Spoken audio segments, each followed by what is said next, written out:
and the topic today is how to build cold calling campaigns that generate leads. And I first want to start out just level set a little bit because the topic here is cold calling, and of course the expectation is that what we talk about here today will help you to generate leads. And I just want to level set that cold calling is extremely difficult, right? So I'm not going to present you some magic beans here today that makes it easy and then that transforms your time from no leads to more leads than you can handle. Now that's the bad news, right? The good news is that cold calling is challenging, and there are key things that are challenging about it, and I believe that we can look at those challenges and make some small changes to decrease to mitigate those challenges, to decrease how challenging it is, and make some small changes that over a period of time and a period of attempts and calls and whatnot lead us to a better place where we're generating more results than we would be if we were just smiling and dialing, making 100 dials per day. So we'll talk about those things today. We'll talk about real tangible stuff that you can change. You can leave today if you agree with what I show you. There will be things that if the things that you agree with or that you like, there will be, you can take those with you and apply those to what you do. So I'm not going to really give you any fluff or there's some sales training methodologies out there I classify as sort of the Nike just go do it training, where they try to pump you up but they don't tell you exactly what to do. We will tell you exactly key things that you can do. So that's what we'll do here today. I've said this before and I want to say it again, is that cold calling should be one tool in your kit, right? Now we're talking about cold calling campaigns here today. If that's your only sales tool, your only sales strategy is you're not going to do anything and all you're going to do is cold call, that's a very challenging approach. I do believe that you can generate leads from cold calling, but I think to truly be successful, there's other stuff you should build around cold calling. For example, search engine optimization for your business, pay-per-click advertising, content marketing, email marketing, networking. There's lots of other things that you can do, and when you wrap those around a cold calling campaign, you have a very solid approach, in my opinion. And if you remove cold calling and you do everything else, I think you're missing something there. I have a picture here of a bag of golf clubs, and the reason why is I believe that cold calling should be like one golf club in your bag. And please pardon me if you don't know much about the game of golf, but in golf, each club serves its own purpose. So you would never want to just, and I see cold calling as actually being your putter. So the putter only hits the ball a short way, but it's very accurate. And you'd never want to play around a golf without your putter. But you could certainly get the ball around the course without using the putter. And it's similar to like cold calling, where you could have a very effective sales strategy where you're doing great internet marketing, search engine optimization, content marketing, email marketing, videos, ebooks, networking, and you're generating a lot of activity and you're moving the ball around the course. But at some point you need that human being to pick up the phone and to also play that role. So that's the piece we're going to talk about here today, and changes you can make to that one piece. Certainly have other videos on our channel for the other clubs in the bag, the other tools in your sales toolkit. So I'm going to go through key things that you can do. Think of these as levers that you can push up and down regarding your cold calling campaign. The first one being, I want you just to stop and think about, what does your ideal prospect look like? And I know that you may sell something that you will take business and do business with a lot of different types of prospects, but there are certain prospects that you fit with better. Let me give you an example. So, I'm with SalesScripter. We have our customers are in almost every different industry. Let me give you an example. So I've had customers that have signed up for our service, our software, that sell janitorial services. Nothing wrong with that business. That's a very consistent business. Businesses and buildings need janitorial services, so that's a service that needs to be sold. And we've had customers use our product to create a sales pitch for that. So that's a customer of ours. But let me say this: is that my ideal customer? It's not. And if I were to have a salesperson spend his or her valuable time picking up the phone and calling someone, even knowing we have someone that a customer that's purchased from us that sells janitorial services, I don't want that person calling them because they're not our ideal prospect. So that's an example of what is not an ideal prospect for me and our company. Let me look at the other side of what might be. So we help businesses with their sales pitch and communications.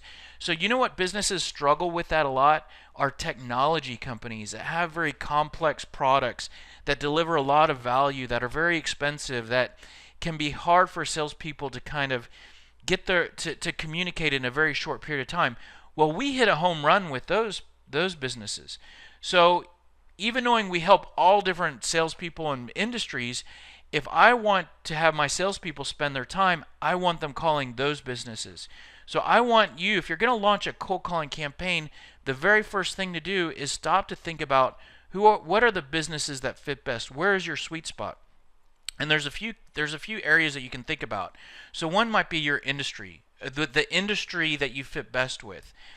So maybe you fit better with financial services or marketing businesses, or there's an oil and gas. So maybe there's an industry that you fit better with. Even knowing you might be able to sell across multiple industries, think about which industry fits best. You might think about the size of companies that you fit best with, or that you want to create a campaign for. Maybe it's the location. I'll just use my stuff as sort of examples, kind of throughout some of this stuff, but if I'm targeting software companies, there are software companies all around the world, all around the United States, but there are some pockets of really, just take like the Bay Area, for example. There's a big concentration of very innovative and fast-moving software companies in the Bay Area. Also Austin, Texas. So we have cold call campaigns that target those geographic areas. So you might want to think about that. Maybe it doesn't matter to you. Maybe you sell everywhere. You might want to think about the title and position of who you want to target inside of an organization, or maybe a particular department. You can create a cold calling campaign that targets certain departments or certain levels in an organization. For example, you might be able to sell I've sold products in the past where I could sell both to finance and HR inside of an organization. I could generate leads with both, but maybe you want to target one or the other. You might want to think about the financial conditions of a company. Let me give you an example. So maybe you sell something that fits better with companies that are struggling financially.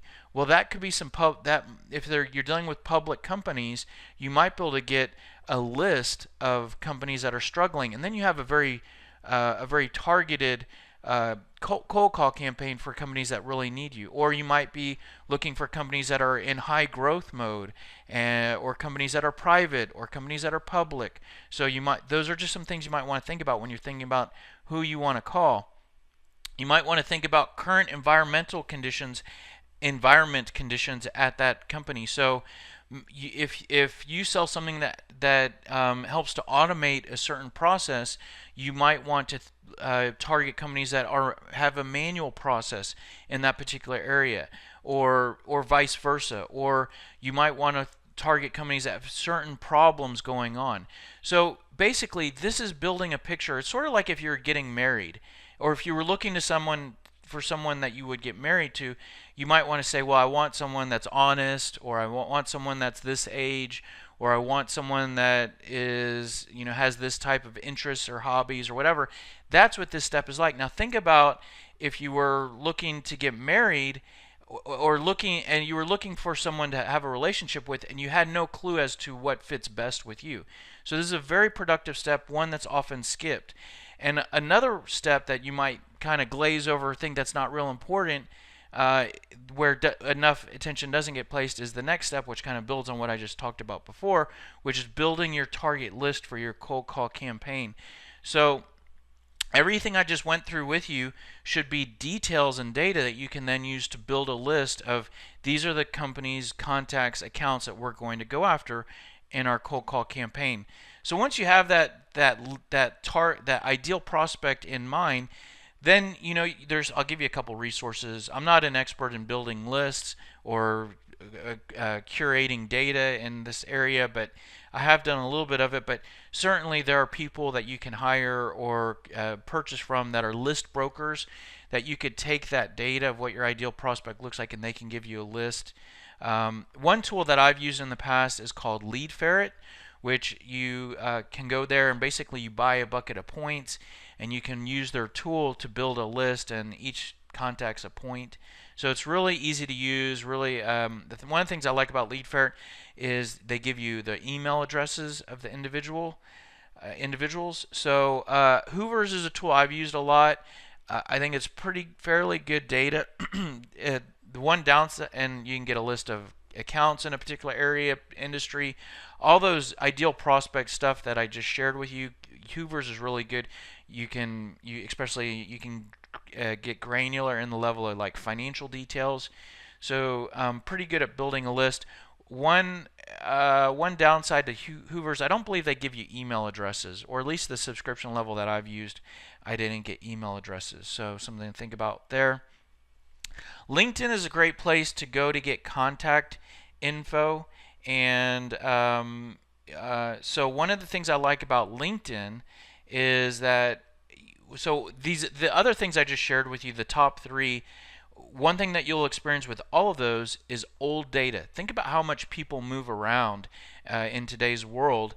Well, if someone sells you a list, there's going to be old data on it, and that's just guaranteed. So the thing about LinkedIn is that most people manage their own data versus another company scraping data or whatever. Meaning you are responsible for updating your information. What I mean by that is when you change one job and go to a new company, if you're an active LinkedIn user, you're going to personally be motivated to update your profile. And so I find the data on LinkedIn for the most part to be the most up-to-date database of where people are working anywhere. So that's one of the things I like about it. It's really, I use it a lot for searching and finding contacts that I wouldn't have found otherwise, and finding out who's who inside an organization. One thing about LinkedIn, and we use LinkedIn internally here for finding people that we prospect to sell to. One downside to LinkedIn is it doesn't really give you necessarily like an Excel spreadsheet list that you can just work down, but you could pull up a search and work down the search. So it's a little slower than having like a list right in front of you. But like I said, I think it's a good way to find prospects. Now, one of the things that I think a lot of people do using LinkedIn is they invite people to connect in order to get their email address. I think that's really bad. I think I have a pet peeve where people will connect with me and then they try to sell to me, and I think that's rude, and I think that's bad for a few reasons. One is a lot of times when you connect with people, you get their personal email address, not their business email address. So we have this tool here called Email Guesser. So if you're using LinkedIn to find contacts, LinkedIn will show you their name, where they work. That doesn't give you, and it won't show you their email address unless you connect with them.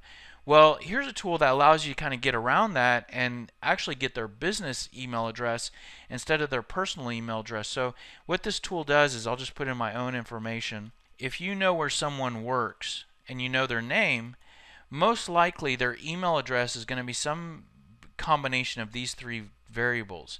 So what this tool does is it runs a little algorithm of different combinations and does a test ping, and it'll show you what their email address is. So when you're using LinkedIn to find contacts and to build your list, this can basically allow you to complete that circle, meaning LinkedIn shows you who they are, where they work, and then this gives you their email address. Now, the last thing I'll say regarding lists is that I think that people really kind of check this box too quickly. What I mean by that is, let's say they buy a list from a broker, or they get it from Lead Ferret or Hoover's or whoever, and then they let's say you hire someone to do your cold calling. Then they just pass this list without it being scrubbed, even scanned at all, and they give it to someone. Now then that person, the human, is spending time making calls. Now again, our goal here today is to talk about how to make cold call campaigns more successful and generating leads. Well, if you give inside sales or a telemarketer or outsourced cold call appointment setter a list, and that list is straight from somewhere where you bought it and you didn't even look at it, and you give them that list, then they are going to spend valuable time calling businesses that they shouldn't have. Let me give you an example. In the past, I gave a list to a cold caller working for us, and the list had schools on it. And there's no way the product could be sold to schools. Well, I didn't scrub the list, and then this telemarketer who doesn't know not to call the schools is spending their valuable time calling the schools. So if I would have scrubbed the list, done a quick scan, filtering out, make the list look a little bit better before loading it up for the sales resource, I would have greatly increased the odds of that resource being productive or being successful.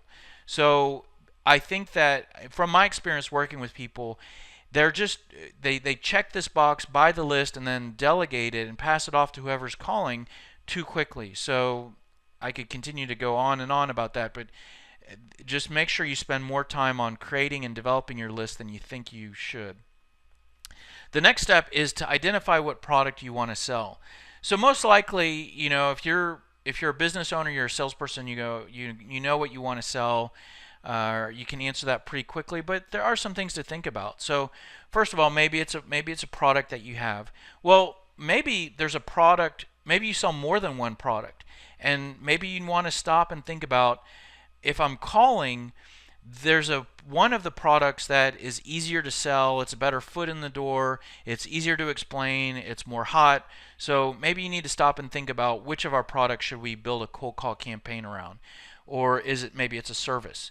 Maybe you're primarily a product-based company, but you sell some services, and maybe it would be better to build your cold call campaign around a service that you sell. Maybe you could generate leads around a consulting service that you sell versus the product. I'll give you an example. We don't do this, but we sell a software product, but we also sell consulting around building scripts, and maybe we could launch a cold call campaign around the service of our consulting service instead of selling the software. We don't do that, but that's an example of kind of taking a step back and saying, what is the best thing to really try to sell, drive demand for through our cold call campaign. Maybe you want to sell an engagement. So I'll give you an example here. So in a past life, we sold an outsourcing service, right? That was our business, was selling services. Well, we launched a cold call campaign to sell a needs assessment, which we actually delivered for free. So we would deliver a needs assessment to a CFO or a financial manager, and the results of that needs assessment would then allow us to present and sell or promote our paid consulting services. So by taking a step back and saying, let's see, maybe we can sell so the engagement again was not something that it wasn't a SKU, it wasn't something we build, but we could sell that and then build a cold call campaign around the engagement, not around the outsourcing consulting services. So maybe there's an engagement that you want to sell. Maybe there's a feature that you might want to build a campaign around. I was trying to think about an example to explain this earlier. I didn't really think of anything good, but this is kind of rough. But if you think about what a GPS system in cars like 10 years ago or 15 years ago, let's say 15 years ago, was really cool. A car with a GPS system. Now, in fact, it'd be interesting to see people probably don't want a GPS system in their car because they will use their phone for maps and whatnot. But 15 years ago, GPSs were really cool, built into cars. Well, if that's really innovative, at that point you could create a cold call campaign around that feature. Even knowing you don't have a SKU item, you would never sell someone just the GPS system. You're selling someone the whole car. But if you have something that's really compelling, really innovative, really different, and it's just a feature, you could create a cold call campaign around that. Maybe you have an event coming up. Maybe you have a webinar like we're having here today. You could create a cold calling campaign for a seminar. You want to invite people to a conference. So maybe that's what you're trying to sell. So just stop and think about, what are we trying to sell and drive demand for through our cold call effort. Maybe it's a marketing item. We have ebooks here. Maybe you want to call people to promote an ebook that then allows people to get on an email list for you, or allows you to promote. So again, take a step back. Maybe it's not cold calling about your product. Maybe it's something about something else. So then I want you to stop and think about, okay, that's what I'm trying to sell. Now, what's the goal of the cold call? And so this could be, it could be to sell the product. Maybe you have a one call close, but most likely these are 3 common steps that I think most salespeople should go through. So step 1 is the initial contact. We're talking about cold call campaigns here. So this first box here is the cold call. Then with most products, there should be a step 2, which is an appointment, a conversation, a meeting. And then step 3 might be a formal presentation. So maybe you have a simple product and there is no real presentation or demonstration. The step 3 could be the delivery of a quote, delivery of a proposal.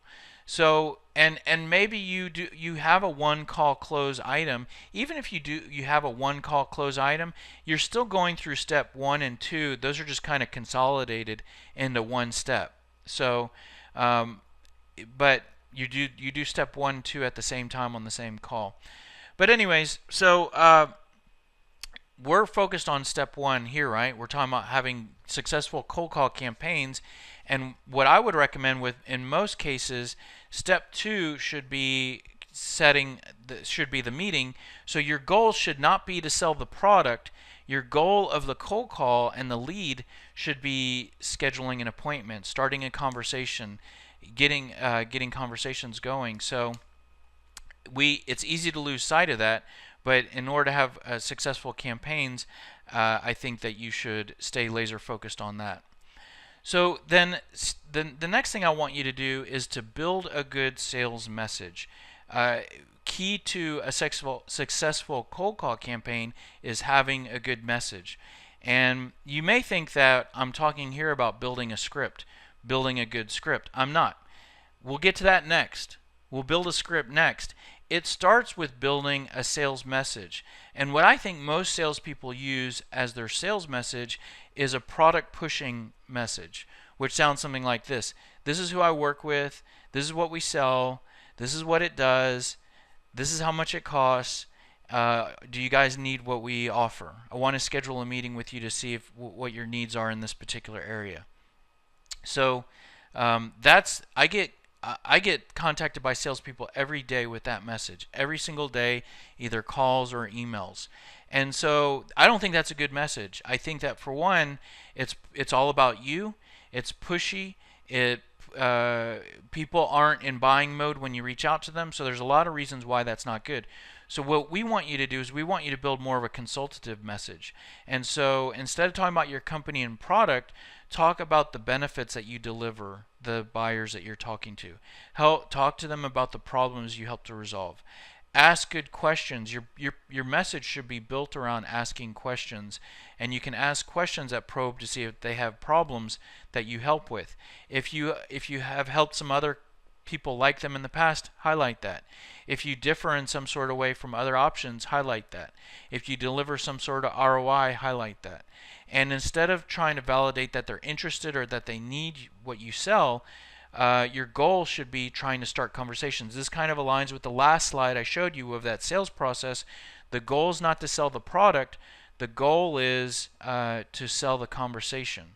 So even knowing a couple steps back, I said think about what product you want to sell, and even knowing ultimately you want to drive demand for product X, that doesn't mean that our goal of the cold call is to drive demand for product X. Our goal of the cold call is to start conversations. The way that we're positioning what we tell them for the conversation that we're trying to sell is impacted by the product or whatever we're trying to sell. Meaning, what I mean by that might sound confusing to you. So I told you a couple minutes ago, think about the product you want to sell, and now I'm telling you, don't sell the product, sell the conversation. So you see here everything on the right side: benefits, pain points, questions, examples, differentiation, ROI. Those are all impacted by the product that you determined a couple steps back. When you change from product A to product B, those things could change on the right side there. In fact, when you change the buyer, I also said to you, think about the ideal buyer that you want to sell to. And I told you maybe you want to sell into, you want to target a department or a level or an industry. When you change the buyer that you're selling to, even that could change the things on the right side. By the way, when you're on the left side, when you talk about your company and your product and its features, when you change the buyer, that doesn't change. That's why most salespeople are on the left, and that they always say the same things to everybody, and they're always just pushing their product because it's easier. When you change the buyer, when you go from talking to an HR, when you go from talking to a CIO to a CFO, the left side doesn't change. It's easier. The right side does change. When a CIO cares about different things than a CFO. So it could change. I mean, you can start out by just saying the same thing to both.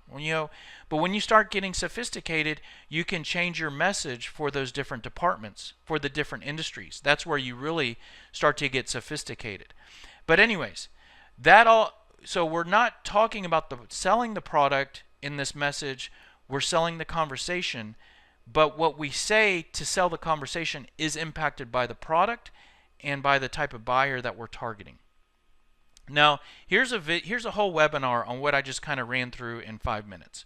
So I'd encourage you I'd encourage you to watch this. How to be a consultative salesperson. So that's building the message. And people often either skip that and they jump to building a script, or they intermingle the message with the script. So what I just told you before is I want you to think about the benefits you offer, the pain points, questions to ask, differentiation, ROI. Now we're going to move to a next step of building the script. And what we can do is we can use everything that we just came up with in our message to build a script. And instead of showing you slides and images, I'm going to flip over to Sales Scripter, and I'm going to show you some of our scripts, and I'll try not to be too pushy or product promotional. What I'm going to show you, you can certainly create on your own. So, but maybe this can give you some ideas of what to build or what to create. But here is Sales Scripter, and I just want to show you a call script in Sales Scripter. So this is one of the sales scripts that our software creates. But what this software does is you see value statement, questions, common problems. When you've organized all of those, the message, according to how I recommend you organize your message, you can use all of that to create your script very easily. You can use your value statement to open a call. You can use your questions as the core centerpiece of your call. You can use your pain points as part of your call, and whatnot. So this is an example. By the way, where's one of the ways that Sales Scripter came to be was I was creating a lot of scripts, and I realized if I get those details of benefits, pain points, questions, ROI, differentiation, those details from someone, I can mix and match all those details to create a script, to create a bunch of stuff, to be honest with you, email templates, voicemail scripts.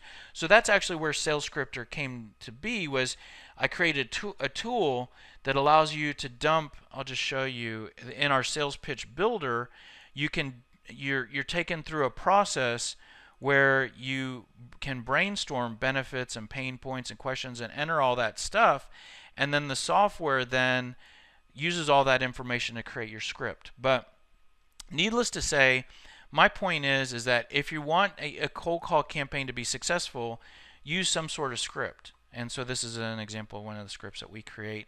Now you may actually be you may be someone that says, I don't want to read from a script, or I don't want my employees reading from scripts. And I have two thoughts for you. One is, yes, we don't want you reading straight from this either. That's why most of it's bullet points. It's mostly bullet points. We want you to use it as a guide. We want you to be prepared, not scripted. But even if you want to take that to its extreme, at least have in front of you questions to ask. So we provide a lot of documents that just outline questions to ask. So if you only have one thing in front of you and you're improvising for the most part, at least have a list of the key questions that you need to ask when you're cold calling, or for whoever you're hiring to do your cold calling.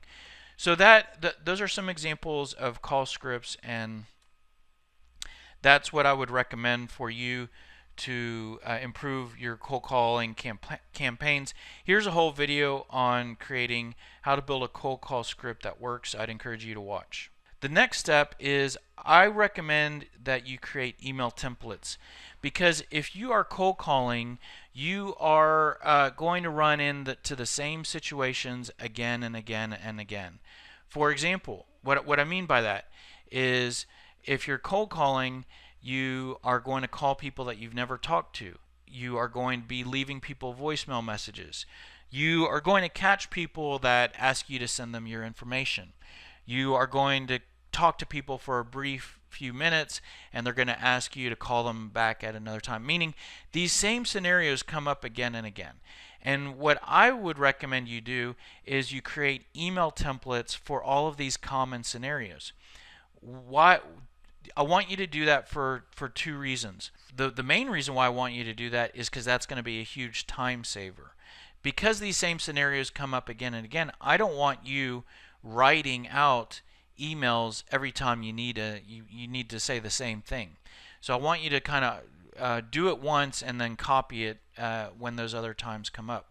The other thing is that if you kind of stop and do this on the front end, especially if you're hiring someone to do your cold calling, you can create good templates by putting a little bit effort and time and thought into it once, instead of trying to recreate it every time. When you recreate it every time, you're going to be more rushed. You're going to want to put less thought and less energy. So your template might actually look worse. So in Sales Scripter, we have a whole folder here for prospecting emails. And so you can see here pre-call emails. So we have prospecting emails that are designed to go out to someone that you've never spoken to. So these can be sent to someone while you are prospecting. So you have pre-call emails, and you have different ones to send to someone. And then you have LinkedIn messages, you have post-call emails, post-voicemail emails that are designed to follow up an email message, a voicemail that you just left. So what this allows you to do is you're making these calls and you're sending these emails super fast and saving all this time. So I also have this custom folder here. You get loaded up with these emails as a Sales Scripter subscriber, but I'm in my own Sales Scripter account, and I have emails that are specific to my sales process for things that come up when we're prospecting. So people ask for demos, people ask about free trials, people become new customers. So just an example, I was telling you a minute ago that if you create templates, your templates might be better than if you just reply each time. And here's an example of that. So we get the question of free trials a lot, and those come into me often through our website. And I was replying to those real quickly every time they came in. And because I was typing out those emails, I probably wasn't thoroughly explaining why we don't have a free trial here. Here, because I created an email template, here is our thorough answer with me making the case and fully explaining why we don't have a free trial. So by creating templates, you can often communicate not only quicker by not typing out stuff, but more efficiently. And again, our goal here today is to create more successful cold call campaigns. So it's that efficiency and that improvement in communication that makes a small impact on your cold call campaign. So here's a whole webinar on creating email templates, so I'd encourage you to check that out. The next thing is when you're cold calling, you're going to face objections. I mean, objections can come up on almost every cold call. I'm busy right now. What is this in regards to? Is this a sales call? I'm not interested. Just send me your information. We already use somebody for that. We're not looking to make any changes right now. We don't have any budget. Call me back in 6 months. So if you've done any cold calling, these all probably sound familiar to you. So now, if you were only going to probably take one thing from this webinar, I would say pay attention now.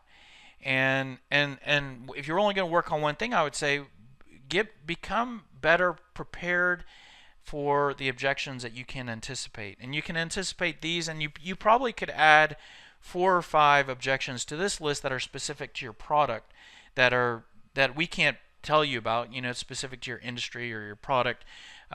Like an objection that we get is that that salespeople don't sound good using scripts, right? That's an objection that's specific to our solution, right? No one else has to deal with that, right? So I can't tell you what those are for your product, but you probably have 3 or 4 or 5 like that for you. But anyways, what I would do is I would make a list and then come up with responses that give you a chance to get around those. Now, what's really cool is I told you about 2-3 steps ago to build your sales message. A lot of your sales message you can use to respond to these objections that I'm showing you here. Let me show you that inside of Sales Scripter.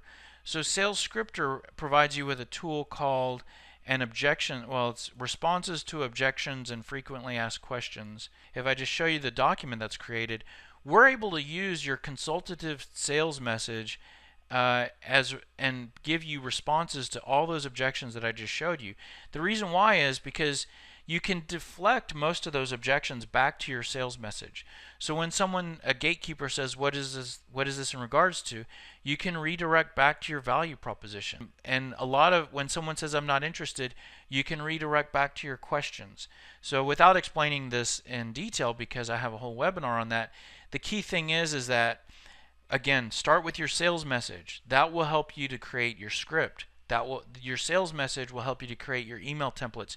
Your sales message can also be used for your objection responses. Now, again, like I said, we have a whole webinar on objection handling, and you can get to that here. Sales objection rebuttals and that diffuse common sales objections. The next thing I want to talk to you about is to use some sort of call cadence. So cadence refers to rhythm, right? So call cadence refers to the rhythm of how often you're calling someone, how often you're reaching out, how often you're touching, contacting them, right? So the first thing I want to talk about is sort of a metaphor or a saying, but I'll give you the saying and then I'll kind of explain it, right? But I want you to be an inch wide and a mile deep. I don't want you to be a mile wide and an inch deep. And just to kind of show you what I'm talking about, I mean, if you think about like a pool of water, this would be a mile wide pool of water, and this would be a mile deep. Okay. Now let's apply this to cold calling. And what it refers to is the group of prospects that you're calling for your cold call campaign. So if I give a cold caller a list of 500 contacts, 500 ideal prospects on a scrubbed list, and the list is good, and I give him or her the list to call. And if that cold caller then calls down from 1 and goes down the list, calls until they get to 500, and then when they get to 500, they go back up to 1. What is that going to look like, right? Now, even if they're really productive, that's going to be 1 call attempt every week or 2, maybe even every 2 or 3 weeks for each contact. Now, people are really hard to get a hold of. So if you call someone that infrequently, odds are you're not going to get a hold. You might not ever talk to anybody, or your odds of getting traction on that list are very low. Let me say that a different way. if I take that list of 500 people, and instead of giving that cold caller the 500, I give the cold caller 50 or 25. Let's be even really extreme, just so my point is taken here. I give them 20. I give them 20 names instead of 500. That person will go back. When they get to 20, they're going to go back up to 1. And what that is going to do is it's going to create these really smaller circles of cycling back to these people. I'm pretty confident that the caller working the 20 is going to generate and get into those accounts more successfully than the person calling the 500 with one call attempt every 1 to 3 weeks, right? So that's the mile wide is the list of 500. The mile deep is the less number of contacts with more call attempts per each contact. So that's what I want you to do. And I'm speaking from pure experience of hiring cold callers. And very early on, I'd throw them a list, and I'd give them the full list of 500 or even more, whatever. And the caller would just keep going down the list. And I realized they're spread too thin. I need them to be focused. And when I gave them smaller lists, they immediately improved their results. This is extremely important. If you don't put it together, what I'm trying to say is your cold call campaign could be perfect. You could have the best product, the best message, the best list, but if you just simply give your cold caller too many names, your call campaign could be a dud. And you might end up thinking that you hired the wrong person, or that your script is bad, or and you fire the person, you fire the outsourcing telemarketing company. When it's as simple as you are a mile wide instead of a mile deep. And so this is very important. But again, everything I'm kind of going through here, you should see that it's moving each lever in a positive direction. So this can have a huge impact, but it's not the only thing. But hopefully that kind of makes sense there. The other thing that I want you to do is it's really hard to get a hold of people. If you've done any cold calling, you should know firsthand that, you get voicemail, you get auto attend. It's hard to get a hold of people. So what we would want you to do, and we're not going to make that go away. But by the way, you have two choices. It's really hard to get a hold of people, and you can say, well, it's so hard to get a hold of people that I'm not even going to try and spend my time or money. So we'll just do different marketing efforts, which would be kind of playing golf without the putter, and you have that choice, or waiting for customers to just contact you. If you do include cold calling, which I think that if you do it right and if you have all the pieces in place, it can make sense. But what I definitely think you need to do is you need to. I was just talking about being a mile deep, which means multiple passes, which means multiple calls, but not just multiple calls. I want you to hit the prospect from different angles. So what that looks like is, if you have a prospect, maybe you start out with an email first, an email before even you call them, a pre-call email. Then maybe you call them. Then maybe you leave them a voicemail message. Well, then I recommend you send them a voicemail follow-up email. Well, then you call them again. Call them again. Call them again. Maybe then another pre-call email. Call, voicemail, follow-up email, call, voicemail, follow-up email, call, pre-call email, call, voicemail, follow-up email. So what I'm trying to, now by the way, that order and the timing is not included in what I'm just sharing with you, and you could change the order, you can modify the timing, but the point is that this is what it takes to get a hold of people, and this is much different than one call every 1 to 3 weeks. So and different types of communication. So you see here, there's calls, there's voicemails, there's a couple different types of emails. So this is what you need to do in order to make a cold call campaign successful. And the other thing that is that at some point, if you do everything I just showed you on that one image, on that one slide, even knowing I'm not really sharing the timing or whatnot, at some point you might want to move on. And one thing, because you're just not getting a hold of this person. So at some point when you're not getting a hold of someone, what I recommend you do, and this should be part of your call cadence, is I recommend organizational movement. So what this is that if you're trying to reach the VP of a particular department and you can't get a hold of them, well, you can move up and down in the organization. So you could try to go to their boss, you could try to go to their direct report. So if you're trying to reach the VP of finance, this would be try to go to the CFO, or try to go to the director of finance. And by the way, when you make that move and you find that other person, which by the way you can probably find that other person on LinkedIn, then you start your call cadence at the first step with that new contact. You could also move horizontally in the organization. So if you're trying to call into IT and you can't get in, oh well, maybe you try getting into operations. What that looks like on the organizational chart is you're calling IT, the VP of IT, you can't get in, so you start calling other people in the organization. What this means is it means, yes, it's hard to get a hold of people, and some people you will never get a hold of. They will never reply to your email, they will never answer your call, and I don't recommend that you just continue to call them. I mean, you should put in a good effort to get a hold of them, but at some point you walk away, and you try with someone else in the organization. Now, what this our goal here is cold call campaigns that generate leads.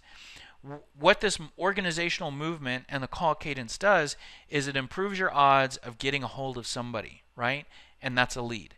So if you just call someone a few times and then move on to the next account, then you might not ever get into any of the accounts. Well, if you work a less number of contacts or less number of accounts and you really try to get a hold of someone in the organization, then it's sort of a mix of tactics that can improve your odds of getting in. Here is a diagram of how many calls to make and in what order.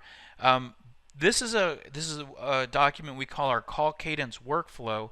Basically has 4 rounds. Each round has different steps and activities and different messages. And this is loaded up into the documents. I loaded this up into GoToWebinar. So if you want this document, you can actually download it from the resources attached to this webinar here. And there is a whole recording of a webinar that we hosted on how to get prospects to answer the phone when cold calling, and that kind of explains the whole concept of call cadence. And so the topic here is cold call campaigns. What you can also do in parallel with your cold call campaign could be a cold email campaign. Just to show you what I'm talking about here, if I go back to Sales Scripter, so if I go back to our folder for prospecting emails, we do create multiple pre-call emails. So because you know how when I showed you the product message, which people use to sell, and it's this is the company I work with, this is the product we sell, this is how it works.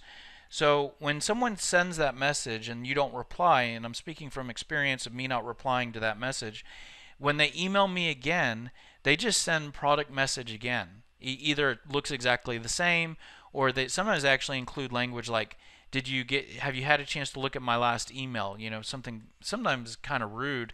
But anyways, that's their approach. With the consultative approach and our approach, we give you different pre-call emails. So when someone doesn't reply, you can send them a different message, okay? And so we give you these different pre-call emails. So what that allows you to do is it gives you something else to continue to send. You continue to educate the prospect on why they should talk to you. Maybe your additional messages strike a chord that your first message, earlier messages didn't. So that's what we do. And we also, you can kind of string these together, and we've done the work of kind of tying those together in what we call email threads. So this is an email thread. and this basically is 6 emails, and we've done the work here in Sales Scripter of tying those together, and so this is all designed to go out to someone over a period of time. 6 emails. The default is 1 email per week. And if you actually send this out of Sales Scripter, we'll actually automate the delivery of all those emails, so it's all automated. You can modify the emails, you can add more emails, change the timing, but this is an example. This is basically an example of a cold email campaign. This is a 6 email cold email campaign. By the way, just to kind of show you in my own sort of account, this is one of my campaigns, Sales Scripter for inside sales managers, and I have a campaign for a cold email campaign. So if you see here, here's a saw you on LinkedIn thread. This is one that I customized for my own. I basically added some emails, so it's actually 8 emails. But like there's an email for webinars, and email guesser, and ebooks. Those are specific to my product. So, but anyways, this is 8 emails. So this is an email. When we find people on LinkedIn, we'll send them this cold email campaign, and then what we do is then we cold call them with a cold call campaign in parallel.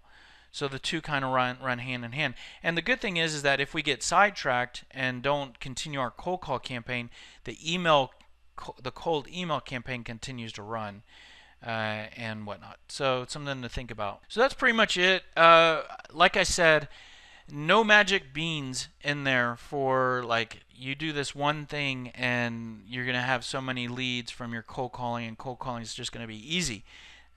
I'm not saying that at all. What I'm saying is that most people, they cold call with a bad message. They cold call maybe not the right people. They don't have a focus with their ideal prospect, and they're working a bad list. They're working too big of a list.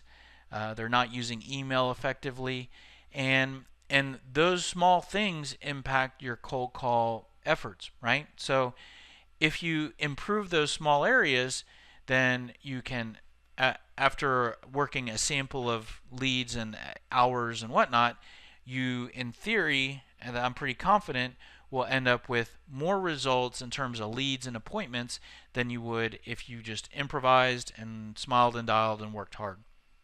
So just want to point out, if you, by the way, if you're watching this, this is being recorded and will be posted on YouTube. So if you want to watch it, you can certainly, you'll get a link to go there. What I would ask you is, this is a free event, and what I would ask you is, if this has helped you, if this has given you an idea or two, if you can take 1 or 2 nuggets from this and apply them, and you want to return that favor to us, you can return the favor by liking, commenting, sharing, subscribing to this video, subscribing to our channel, but liking, commenting, or sharing this video on YouTube. If you want more help from us, everything that I'm showing you, I've shown you some training today, I've shown you some software. All of this is part of a system that we provide called the SMART sales system. So SMART stands for sales messaging. So we're real big. There's tons of sales training programs out there. We're like the only sales training program that focuses on helping you with what to say. Most other programs don't either touch that, or they do it more complicated, and so we're real simple. We're going to improve your sales by getting you saying the right stuff, and I've been talking about that here today, helping you to have a better pitch and message, having better email messages, better responses to objections.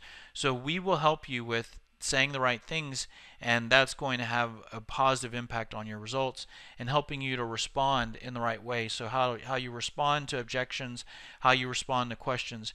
So this sales system that you can actually implement either for yourself or for your salespeople, it has 3 legs. It's a 3-legged stool.